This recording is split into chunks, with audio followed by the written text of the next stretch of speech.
निश्चितपणे राज्य चांगलंच चालवण्याचा आमचा प्रयत्न आहे आणि राज्य चालवत असताना सर्वांची मदत घेऊन सर्वांना विश्वासात घेऊनच चालवण्याचा आमचा प्रयत्न आहे। मी काल त्यांचं भाषण पूर्ण ऐकू शकलो नाही, पण जेवढं मी ऐकलं त्यात काही महत्त्वपूर्ण मुद्दे ते बोललेले आहेत। निश्चितपणे त्याच्यावर आम्ही विचार करू, जे काही महत्त्वपूर्ण मुद्दे त्यांनी मांडलेले आहेत। आणि शेवटी राज्य चालवत असताना सगळ्यांना सोबत घेऊन चालवणं हाच खरं म्हणजे आमचा उद्दिष्ट आहे। मोदीजींचा उत्तराधिकारी हा महाराष्ट्रातला असेल आणि तुमच्याकडे इशारा होता, म्हणजे संजय राऊत तुमच्याबद्दल कौतुक आजही ते म्हटले की मोदीजींचा उत्तराधिकारी अप्रत्यक्षरित्या फडणवीस असं ते म्हटले। मोदीजींचा उत्तराधिकारी शोधण्याचं कुठलंही कारण नाही।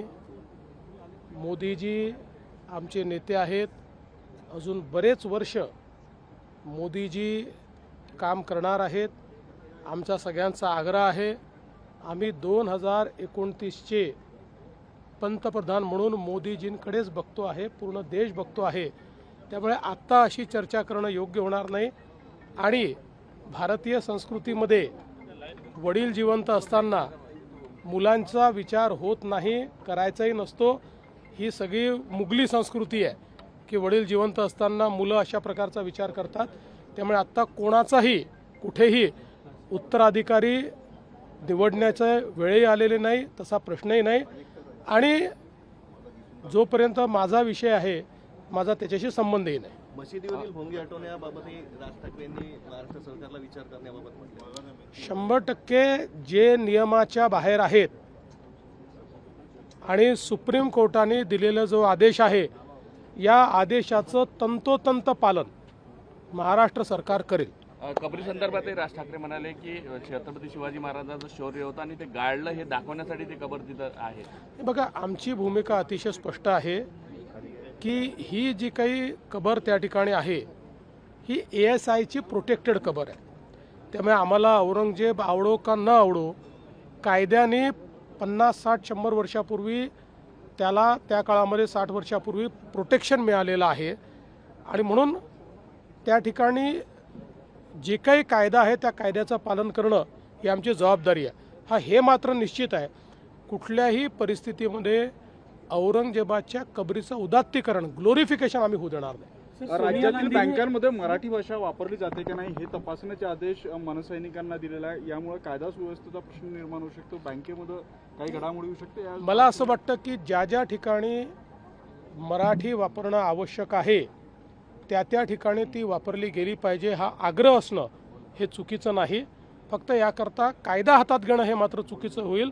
मला अपेक्षा है कि कोई कायदा हाथ घेणार नहीं। सोनिया गांधी जी ने एक आर्टिकल लिखा है, शिक्षा व्यवस्था पर सवाल उठा है, कह रहे कि सांप्रदायिकरण हो रहा है शिक्षा का। आरएसएस पर भी उन्होंने निशाना साधा है। मुझे ऐसा लगता है कि शिक्षा का भारतीयकरण हो रहा है।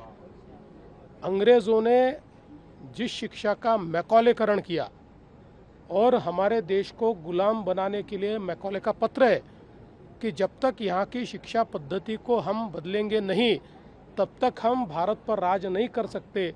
इसका मतलब जो शिक्षा पद्धति उस समय आई थी वो भारतीयों को गुलाम बनाने के लिए आई थी। उस शिक्षा पद्धति में बदलाव करके अगर उसका भारतीयकरण हो रहा है तो इससे किसी को दुख होने का कारण नहीं है। कोई भी जो राष्ट्रभक्त व्यक्ति है वो यही कहेगा कि इसका भारतीयकरण होना चाहिए। मुझे ऐसा लगता है कि सोनिया जी ने इसकी पूरी जानकारी लेनी चाहिए और भारतीयकरण को पूर्ण रूप से सपोर्ट करना चाहिए। राज ठाकरे बोलले, कुंभमेळा येतोय, 4 नद्यांचा देखील त्यांनी काल उल्लेख केला, गोदावरीच्या बाबतीत देखील ते बोललेले आहे।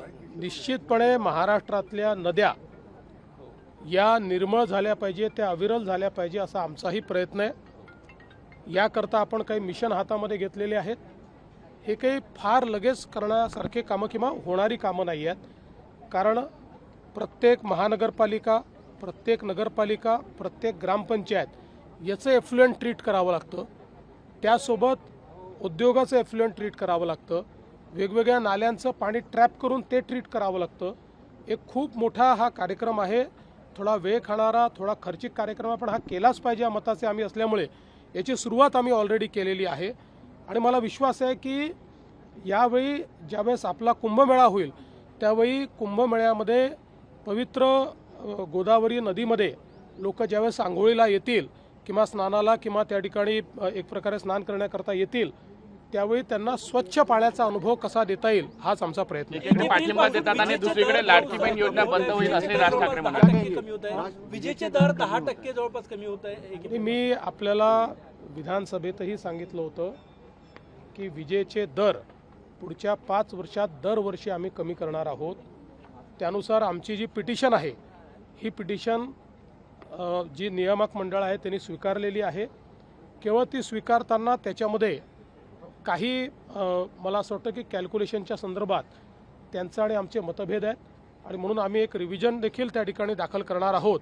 तेवढे कॅल्क्युलेशनचे मतभेद जर दूर झाले तर लोकांना स्वस्त वीज देखील मिळेल आणि त्यासोबत आपली जी कंपनी आहे ही कंपनी देखील जी 70-80 हजार कोटीच्या डेटमध्ये आहे ती पुढच्या 4 वर्षामध्ये आम्ही डेट फ्री देखील करू शकू.